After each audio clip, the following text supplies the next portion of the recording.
पिछले 1.5 साल से मणिपुर में हिंसा की घटनाएं लगातार बढ़ रही हैं। सुरक्षा बल इस हिंसा को रोकने के लिए हर संभव प्रयास कर रहे हैं, लेकिन हाल ही में जो जानकारी सामने आई है उसने सबको चौंका दिया। खुफिया रिपोर्ट के आधार पर सेना और पुलिस ने एक सर्च ऑपरेशन के दौरान मणिपुर के कुछ जिलों से 29 हथियारों के साथ एक बेहद खतरनाक डिवाइस बरामद किया, और यह डिवाइस था Starlink satellite broadband communication device.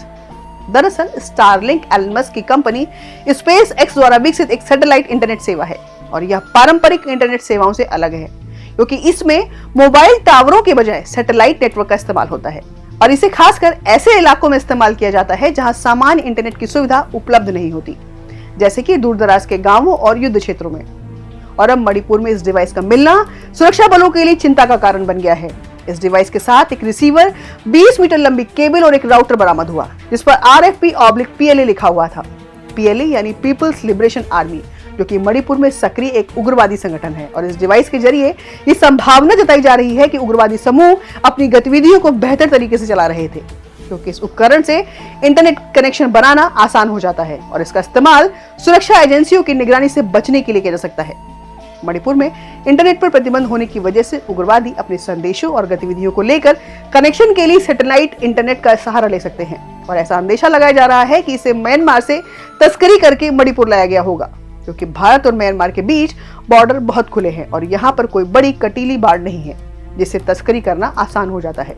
फिलहाल सुरक्षा एजेंसियां इस बात की जांच कर रही हैं कि यह डिवाइस मणिपुर तक कैसे पहुंचा।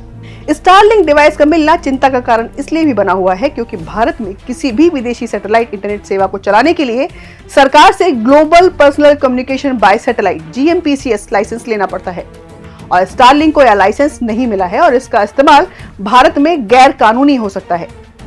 सरकार की चिंता है कि बिना लाइसेंस के ऐसे डिवाइस देश की सुरक्षा के लिए खतरा बन सकते हैं, और इन उपकरणों का इस्तेमाल डेटा ट्रांसमिशन के लिए सैटेलाइट सेवाओं के जरिए किया जाता है, जिस पर सरकार का नियंत्रण नहीं हो सकता। एलन मस्क ने इस पूरे मामले पर प्रतिक्रिया देते हुए कहा है कि भारत के ऊपर सैटेलाइट बीम अभी बंद है, और इसका मतलब यह है कि अगर कोई स्टारलिंक डिवाइस मणिपुर में सक्रिय है तो वह किसी तरह से अवैध तरीके से काम कर रहा हो सकता है। और मणिपुर में जितने भी उग्रवादी संगठन सक्रिय हैं उनका म्यांमार में भी दबदबा है। म्यांमार में ऐसे उग्रवादी समूह अपने हितों के लिए स्टारलिंक जैसी सैटेलाइट सेवा का इस्तेमाल करते हैं। म्यांमार में लगभग 3000 स्टारलिंक कनेक्शन सक्रिय हैं, और ये डिवाइस आम जनता के अलावा म्यांमार के जातीय विद्रोहियों द्वारा भी इस्तेमाल किए जा रहे हैं, जो सरकार के खिलाफ संघर्ष कर रहे हैं। इसके अलावा स्टारलिंक को युद्ध क्षेत्रों में भी इस्तेमाल किया गया है। उदाहरण के लिए यूक्रेन में रूस यूक्रेन युद्ध के दौरान स्टारलिंक सैटेलाइट इंटरनेट सेवा का इस्तेमाल यूक्रेनी सेना द्वारा किया गया था, और इसके जरिए यूक्रेन की सेना ने ड्रोन हमले किए और रूसी टैंकों और ठिकानों को इसका निशाना बनाया। इससे यह भी साबित होता है कि स्टारलिंक का इस्तेमाल केवल आम नागरिकों के लिए नहीं बल्कि सैन्य कार्यों के लिए भी किया जा सकता है। मणिपुर में स्टारलिंक डिवाइस का मिलना और उसके संभावित आतंकवादी गतिविधियों में उपयोग की संभावना सुरक्षा के लिहाज से बेहद गंभीर है। सुरक्षा एजेंसियां इस मामले में जांच कर रही हैं, और यह देखना होगा कि कैसे इस प्रकार के उपकरण देश की सुरक्षा को प्रभावित कर सकते हैं। सरकार को ऐसे उपकरणों के लिए कड़ी निगरानी रखनी होगी ताकि देश की सुरक्षा को कोई खतरा न हो।